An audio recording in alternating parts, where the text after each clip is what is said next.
السميع العليم من الشيطان الرجيم بسم الله الرحمن الرحيم وبه نستعين إنه خير ناصر ومعين رب اشرح لي صدري ويسر لي أمري واحلل عقدة من لساني يفقه قولي. L'époque de Imam al-Hassan al-Mujtaba alayhi salam considérée très difficile comme époque pour les partisans de Ahl al-Bayt, pour les chiites. Comme vous le savez, après le martyre de l'imam Amir al-Mu'minin, salamullah alayh, même dans les sources sunnites, mes chers frères sunnites, on sait très bien que pendant quelques mois, le pouvoir était dans les mains de Imam al-Hassan alayhi salam et que les gens, ils ont considéré Imam al-Hassan comme calife. C'est pour cela, certains quand ils disent qu'après Imam Ali, c'est directement, il passe à Muawiyah, historiquement parlant, ils se trompent par rapport à ce point. Parce que l'imam al-Hassan alayhi salam, pendant quelques mois, il était le calife, que ce soit pour les sunnites ou pour les chiites. Ça veut dire, historiquement parlant, il a tenu le pouvoir pendant quelques mois. Et la majorité des musulmans, des milliers, dans certains récits historiques, 40 000 personnes de Koufa, ils ont fait le bay'a, le pacte avec Imam al-Hassan en tant que leur calife. Maintenant, est-ce que leurs convictions tous étaient pareilles? Ça veut dire tous, ils le considéraient comme imam infaillible, lignée de lignée prophétique, etc. ou non? Ça, c'est sûr qu'il y avait des divergences entre les gens qui ont fait le bay'a avec lui. Il y avait des degrés, on va dire, de respect pour les imams, mais de toute façon, il a eu le khilafa pendant quelques mois. À cette époque, ça veut dire après le martyre de l'imam Ali, les chiites, ils ont commencé à subir et à vivre des difficultés incroyablement lourdes sur eux, surtout après après quelques mois quand l'imam al-Hassan a accepté d'accorder ou de donner le califat à Muawiyah pour les conditions qu'il a vécues, malheureusement le fait que certains de ses compagnons ils l'ont trahi, ou ils se sont réfugiés vers Muawiyah, ou d'autres raisons également, ou quelques chiites qui n'ont pas été à la hauteur, ou les kharijites qui l'ont attaqué. On va voir ensemble quelques points sur cette question. Donc, les gens de l'Irak en général, à l'époque, ils se sont mis avec l'imam al-Hassan al-Mujtaba alayhi salam parce que, comme les chiites et les sunnites, ils le savent, que Imam Ali alayhi salam, il l'a considéré comme imam après lui. Ça veut dire qu'il a déclaré l'imam de l'imam al-Hassan. Après cette déclaration, quelle signification avait? Est-ce que c'est royaume? C'est sûr que non. Pourquoi donc Imam Ali alayhi salam, il déclare Imam al-Hassan comme calife après lui? De point de vue imamite et chiite, c'est parce que Allah a décidé qu'après le prophète, Imam Ali tient l'imama, et puis l'imam al-Hassan, et puis l'imam al-Hussein, et le hadith très très connu chez les sunnites et les chiites confirme cela. Al-a'immatu min ba'di ithna'i ashar, les imams après moi, ce sont 12 imams, kulluhum min Quraysh, tous de Quraysh. Il y a d'autres versions de ce hadith, il y a des dizaines de sources qui ont transmis ce hadith, qui est très très connu chez les sunnites et chez les chiites également. Donc, cette époque, en tout cas, on peut dire, époque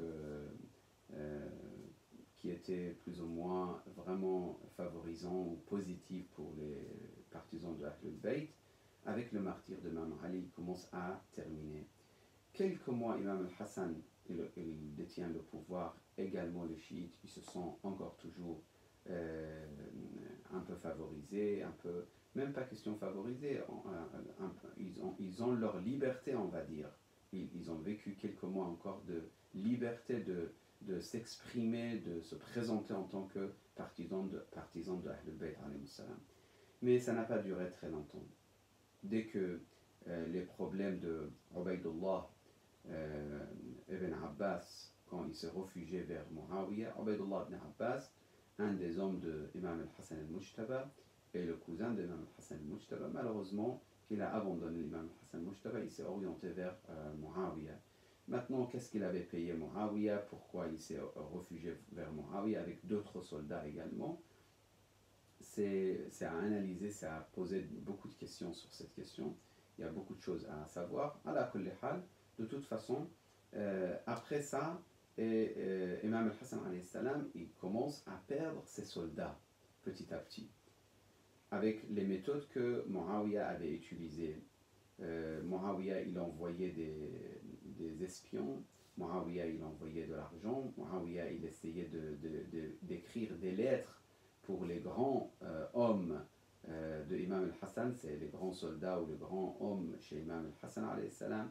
Les chefs des tribus, ils s'adressent à eux. Muawiyah, il a fait beaucoup d'efforts pour ne pas finalement donner le califat à Imam al-Hassan, parce que il faut faire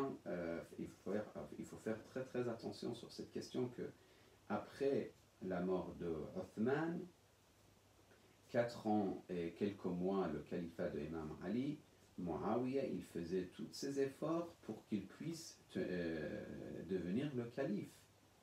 Donc à l'époque de Imam Ali, il a quand même gardé Sham Muawiyah pour lui, et il a essayé de ne pas accorder le pouvoir absolument pas à Imam Ali, et même il s'est mis à Saffine, avec la guerre de Saffine que vous le connaissez certainement, pendant quelques mois, des milliers de morts, etc., pour justement dire à Imam Ali, non, je ne t'accorde pas le pouvoir que j'ai détenu ici, et c'est moi le calife.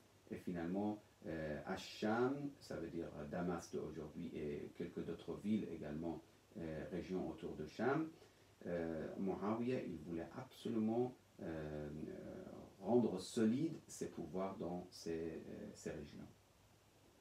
Donc à l'époque de Imam al-Hassan, Muawiyah, il ne va pas laisser tomber tous ses projets. Pendant quelques années, il a fait des efforts pour les obtenir. Donc il ne va pas laisser tomber. Il a fait tout ce qu'il peut faire pour justement mettre l'imam al-Hassan de son point de vue à genoux. Ça veut dire obliger Imam al-Hassan à accepter la paix, et obliger Imam al-Hassan à laisser tomber le califat et le pouvoir, et rentrer à Médine chez lui et laisser le Koufa carrément. Bien sûr, l'imam al-Hassan alayhi salam, finalement, il a accepté. Maintenant, les raisons de pourquoi l'imam al-Hassan alayhi salam, il a accepté, on peut donner beaucoup de raisons, plusieurs raisons au moins, par rapport à cette question que l'imam al-Hassan alayhi salam, pourquoi il a accepté la paix avec Muawiyah. Mais quelques réponses rapides. Déjà, l'imam al-Hassan, il a commencé réellement, parce que vous savez, dans le chiisme, nous, avant de répondre, dans le chiisme, notre point de vue dans le chiisme, c'est que l'imam, il vit en tant qu'homme parmi les gens. L'imam ne cherche pas à chaque fois à faire des miracles pour obtenir ce qu'il doit obtenir. C'est des épreuves finalement. Rasulullah sallallahu alayhi, il a été blessé. Ils ont cassé le dent de notre noble prophète. Ils l'ont blessé dans les guerres. Le prophète, c'est pas à chaque fois il faisait des miracles pour se débarrasser de ses ennemis. Non, il fallait vivre d'une manière naturelle et passer par les épreuves, et les gens devaient voir tout cela. Exactement de la même façon, l'imam al-Hassan alayhi salam, c'est un imam de la part d'Allah subhanahu wa ta'ala sur cette terre. C'est la preuve de Dieu, mais c'est la preuve de Dieu qui doit vivre en tant qu'homme parmi les gens, en sachant que c'est un imam qui a l'ilm, le savoir, etc. etc. Mais donc, s'il perd ses soldats, il ne va pas avancer parce que c'est un imam. Il va dire, par rapport à la situation actuelle, je ne peux pas me mettre contre Muawiyah. Donc le fait qu'il a perdu beaucoup de soldats et beaucoup de chefs de soldats également, avec toutes ces méthodes que Muawiyah avait utilisées. Deuxième point, le fait que Imam al-Hassan alayhi salam, il voulait absolument protéger les partisans et les chiites et les partisans de Ahl al-Bayt alayhi salam. Et ça, c'est parmi les points fondamentaux chez l'imam al-Hassan alayhi salam. Il ne voulait pas les mettre en danger. Parce que de toute façon, les plupart qui n'étaient pas considérés vrais chiites, ils ont abandonné l'imam al-Hassan. Donc il n'y avait que les vrais chiites qui étaient encore fidèles à l'égard de l'imam al-Hassan. Également, troisième point, il y avait beaucoup de choses que nous, de notre point de vue, si l'imam allait accepter la paix avec Muawiyah, il allait démasquer, dévoiler, montrer la réalité de ce qu'il pensait Muawiyah. Par exemple, l'imam, il a mis des conditions dans le pacte qu'il a fait avec Muawiyah. Parmi les conditions, c'était de ne pas choisir un homme après lui. Ça veut dire que ce n'est pas royaume, ce n'est pas le royaume, ou ce n'est pas héritage, le califat. Donc il ne peut pas, Yazid, hériter le pouvoir de Muawiyah, par exemple. Ça, c'était parmi les conditions qu'ils avaient signées et que Muawiyah avait signées. Mais Muawiyah, de toute façon, juste après, il a dit la phrase qui était très connue, quand il a dit « Je mets mes pieds sur le pacte que j'ai fait avec Imam al-Hassan. Pour moi, il n'a pas de valeur. » Et après, il s'adresse à Ahl al-Kufa, il dit je ne vous ai pas fait la guerre pour que vous priez pour Allah ou pour que vous faites le Hajj, etc. Mais plutôt, c'est pour dominer sur vous et devenir votre chef. Juste après tout ça, c'est très triste à l'époque de l'imam al-Hassan alayhi salam. Vous savez, l'imam, de point de vue chiite, c'est un infaillible. Donc, il ne se trompe pas. Donc, comment on peut analyser donc, les décisions de l'imam? Nous, on dit qu'il a décidé ce qu'il fallait décider. S'il a accepté la paix, ça veut dire qu'il fallait accepter. Si il a contesté ou il s'est révolté contre l'ennemi ou l'injuste ou le tyran, il fallait le faire.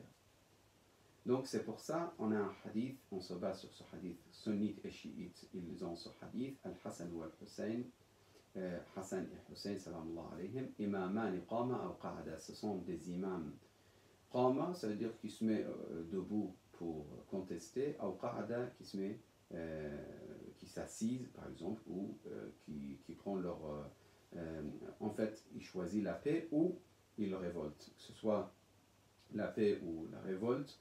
Dans tous les cas, les imams, ce sont Al-Hassan ou Al-Hussein. Il faut voir qu'est-ce qu'ils décident, et nous, on croit à ce qu'ils décident. Imam Al-Hassan, il a décidé finalement la paix, à la fin. Et là, il y avait des chiites qui n'ont pas très bien compris. Ils ont dit, mais comment il a décidé cela, et comment il a accordé le pouvoir à Muawiyah? Comment? Mais pour quelle raison? Ils n'ont pas vu toutes ces raisons, et même peut-être il y a des dizaines de raisons que nous, aujourd'hui aussi, on ne sait pas exactement. Comme vous le savez, l'histoire, nous, on se base sur les sources que nous avons aujourd'hui, bien sûr, accès, mais il y a des choses certainement qui n'ont pas été mentionnées, surtout que l'histoire n'était pas écrite par les chiites, précisément, ou les fidèles de Ahl al-Bayt, mais il était écrit par différents courants, en tout cas, ça c'est une autre question. Par exemple, Hajr ibn Adi, donc ça c'est une personne à mémoriser son nom, c'est une personne importante dans le chiisme. Hajr, c'était parmi les compagnons fidèles de l'imam Ali alayhi salam, et également de l'imam al-Hassan alayhi salam. Et après il est tombé martyr d'une manière très très injuste. Il a été tué à l'époque de Muawiyah, par l'ordre de Muawiyah. Hajr, il s'est adressé à cette époque. Dès qu'il a vu l'imam Hassan, il va laisser le pouvoir à Muawiyah.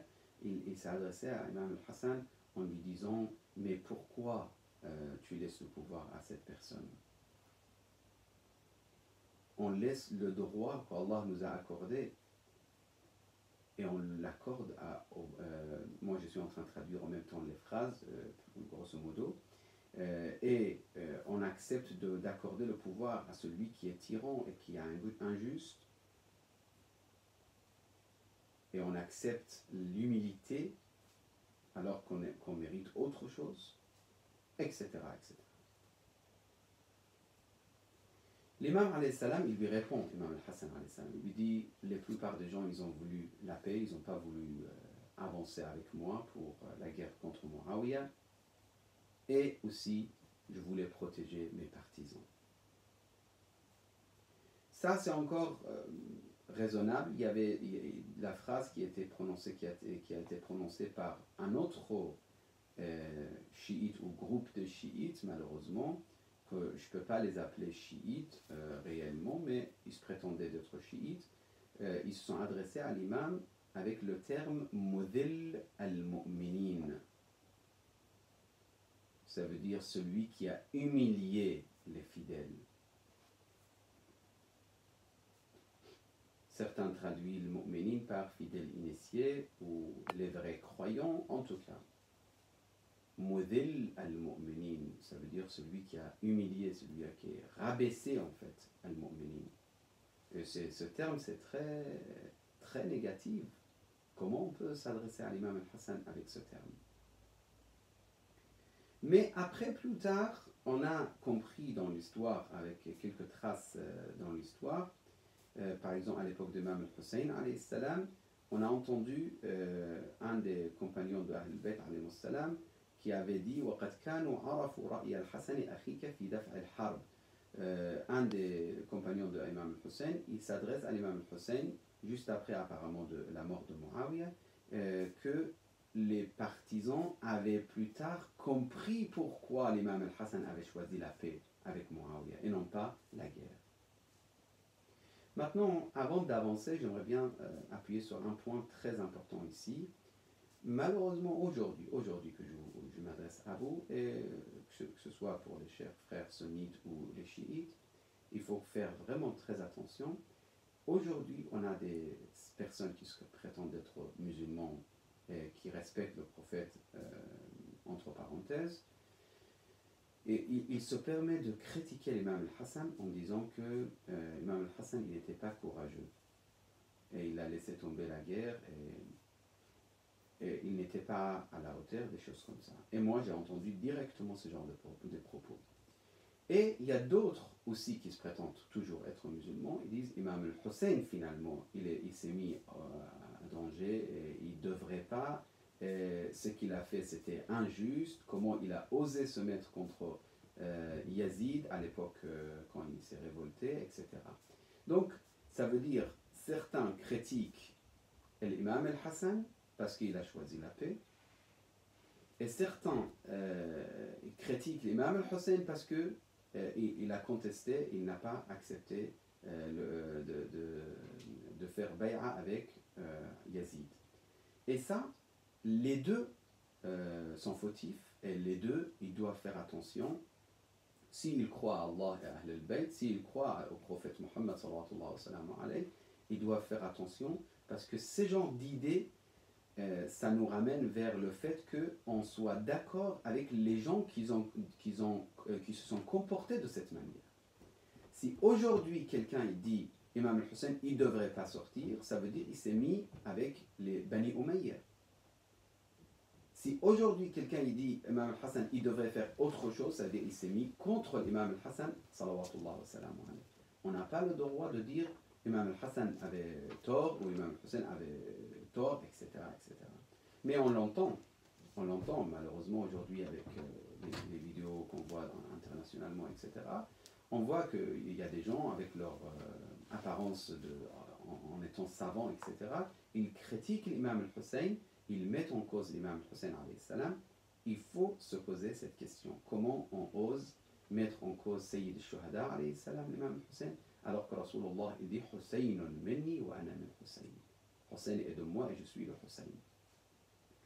Ahabballah man ahabba Husayna. C'est pas des mots Ahabballah.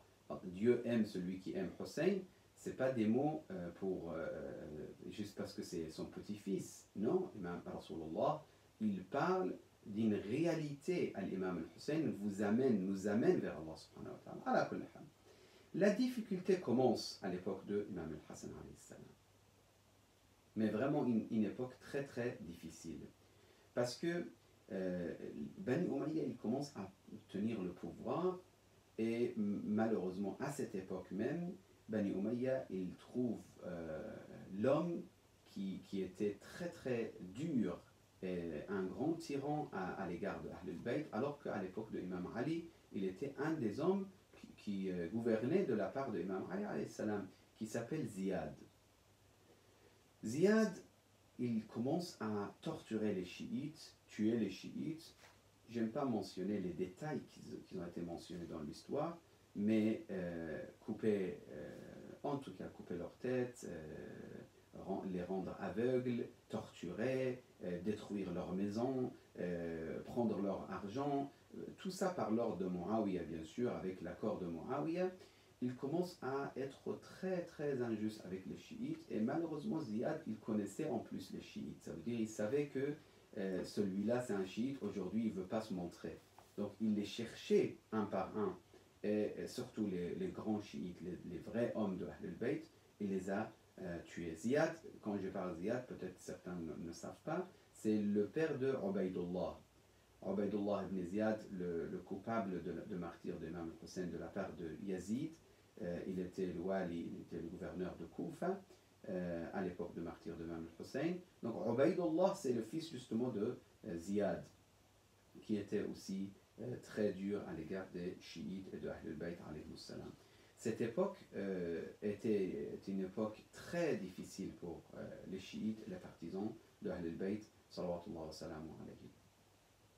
Mais le terme chiite, ça c'est important aussi rapidement, à cette époque on commence à entendre le terme de chiite encore plus de la part des historiens. On a des traces, des phrases. Par exemple, je vous donne parmi les phrases quelqu'un qui s'est adressé à Imam al-Hassan alayhi salam, il s'appelait Sulayman ibn Surad. Sulayman ibn Surad, pour celui qui s'intéresse, c'est un des Tawabin après le martyr de Imam Hussein. Il s'est repenti en demandant à Allah le pardon parce qu'il ne s'est pas mis avec Imam Hussein à Karbala contre Bani Umayya pour quelques raisons en tout cas. Sulayman ibn Surad, il est tombé plus tard martyr, mais c'était parmi les hommes proches de Ahl al-Bayt alayhi salam, Sulayman ibn Surad al-Khuza'i. Cet homme, par exemple, il s'adresse à Imam al-Hassan, il dit Ma yanqadi ta'ajjubuna min bay'atika Muawiyah wa ma'aka 40,000 muqatil min ahl al-Kufa. On ne comprend pas, on est très étonné, ô Imam al-Hassan. Comment tu fais le pacte de paix en fait avec Muawiyah alors qu'il y a 40 000 hommes de Kufa qui peuvent être de ton côté. Et après il rajoute Sewa shi'atuka min ahl al-Basrati wa ahl al-Hijaz, à part tes partisans de Basra et Hijaz. Donc déjà on comprend qu'il y avait Shia de Imam al-Hassan et de Ahl al-Bayt à Basra. Donc les historiens considèrent al-Basra c'est totalement othmanite et totalement dans les mains des ennemis de Ahl al-Bayt, mais ce n'était pas le cas justement. Même à Basra, à cette époque, il y avait des partisans de Ahl al-Bayt alayhi salam, et Hijaz bien sûr également, il y avait des partisans de Ahl al-Bayt. Il y avait d'autres aussi utilisations de ce terme. Bien sûr, ce terme il a été utilisé beaucoup plus que ça, mais je vous donne quelques exemples. Par exemple, l'imam alayhi salam, dans un de ses discours, il dit Antum shi'atuna wa ahlu mawaddatina. Vous êtes nos partisans et les gens qui ont l'amour à l'égard de Ahl al-Bayt alayhi salam. Ou par exemple, encore troisième et dernier exemple que je vous donne, Imam al-Hassan alayhi salam, il a écrit une lettre. À qui? À Ziyad. Ziyad, je vous ai dit déjà, Ziyad qui était le gouverneur de Koufa de l'époque et qu'il était très dur à l'égard de Ahl al-Bayt alayhi salam. Il était à Basra d'abord, à la kulli hal, il y avait des changements de situation pour Ziyad.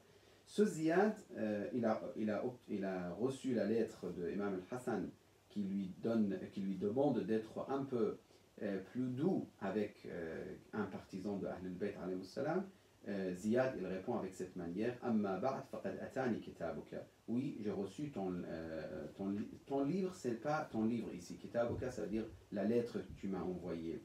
Fi fasiqin, dans un pervers. Donc Ziyad, il est très mal poli avec l'imam alayhi salam. Il dit Fi fasiqin yu'wi mithluhu al-fasiq. Ça veut dire un pervers qui protège un autre pervers. Min shi'atika, parmi tes chiites. Wa shi'ati abik, et les partisans de ton père. Ça, c'est clair et net que dans l'histoire, c'était clair pour eux qu'il y avait des partisans et des chiites qui se considéraient proches de Ali ibn Abi Talib. Mais nous avons peut-être l'idée, ou peut-être vous le savez déjà, le terme Shia, il a été utilisé à l'époque de Rasulullah par le prophète sallallahu alayhi wa sallam. Ce terme, il a été Hada wa shi'atuhu, hada humul faizun, celui-là et ses partisans. Donc ce n'est pas à cette époque qu'on a commencé, mais quand même il y a des exemples que je vous ai donnés. Bien sûr, il y avait d'autres courants aussi à l'époque de Bani Umayya, à cette époque exactement de Imam al-Hassan également. Il y avait d'autres courants contre Bani Umayya, par exemple les Kharijites. Par contre, les Othmanites, non. Les Othmanites, ça veut dire les gens qui considéraient après Othman, c'était Muawiyah carrément le calife. Aujourd'hui, il n'existe plus ces gens-là. Mais ces gens-là qui avaient cette idéologie basée sur la politique et le pouvoir, ils se considéraient que complètement avec Muawiyah, et ils étaient totalement contre Imam al-Hassan alayhi salam, et contre même Imam Ali alayhi salam. Après, il y avait des courants également, on peut dire courants religieux et non pas politiques, comme Al-Murji'a. Al-Murji'a qui avaient quelques idéologies précises à cette époque, et c'est pour leur idéologie, ils étaient considérés proches de Bani Umayya. Pourquoi? Parce que ils considéraient que, par exemple, le pouvoir, parmi les points sur lesquels ils se basaient, c'est que le pouvoir, si Dieu a accordé le pouvoir à Bani Umayya, il l'a accordé à eux, donc il faut l'accepter, il ne faut pas contester, etc. Et il y avait d'autres points chez les Murji'a. De toute façon, ce qu'on peut, avec ce point, je vais terminer. Imam al-Hassan alayhi salam, finalement, avec tous ces courants contre lui et toutes ces difficultés qu'il a vécues pendant quelques années à Médine, très injustement traité ses partisans, et finalement l'imam alayhi salam, il a été empoisonné pendant 3 fois, pas une fois. C'est pour ça qu'il s'est adressé à un de ses frères en disant: ça, c'est la 3e fois que j'étais empoisonné et que je ne vais pas survivre, et je vais quitter ce bas monde aujourd'hui. Salawatullah wa salam alayhi. Après, il s'est adressé à Imam al-Hussein en disant: Ya Akhi, mon frère Hussein, après ma mort, tu m'enterres à côté de mon grand-père, mais si quelqu'un il t'empêche de m'enterrer là-bas, il ne faut pas verser du sang, même pas une petite quantité de hijama. Donc c'est une expression qui est considérée qui explique plutôt que l'imam ne voulait absolument pas de poser des problèmes en fait pour Bani Hashim et pour les musulmans de l'époque. Il a dit: tu m'enterres là-bas, c'est moi qui dois être enterré à côté de mon grand-père, mais s'il ne le permet pas, s'il te l'interdisent, tu le fais pas et tu m'enterres ailleurs. Et exactement c'est déroulé comme ça. L'imam Hussein alayhi salam avec Banu Hashim, il voulait enterrer l'imam al-Hassan à côté de notre noble prophète, mais les gens ils n'ont pas permis cela. Surtout Marwan ibn al-Hakam et Saïd ibn al-As, ils se sont mis contre cette décision. Et même dans certaines d'autres versions aussi, une des femmes de prophète aussi de notre noble prophète, également elle a contesté, elle a dit: vous enterrez pas celui que j'aime pas chez moi. Donc en sachant que finalement il avait absolument le droit d'être enterré, à la kulli hal, ils n'ont pas permis, et l'imam al-Hassan salamullah alayhi, il a quitté ce bas monde l'an 50 Hégire, le 28 de Safar. Le 28 de Safar, l'an 50 de l'Hégire, il a quitté ce bas monde, salawatullah wa salamu alayhi. Et puis, cette époque, après le martyre de l'imam al-Hassan alayhi salam, encore c'était plus difficile pour les chiites, jusqu'au jour de la mort de Muawiyah et la question de Karbala. Assalamu alayka ya Hassan ibn Ali al-Mujtaba. أسأل الله سبحانه وتعالى أن يحشرنا معه وأن يكتب لنا شفاعته وصلى الله على سيدنا محمد وآله الطيبين الطاهرين.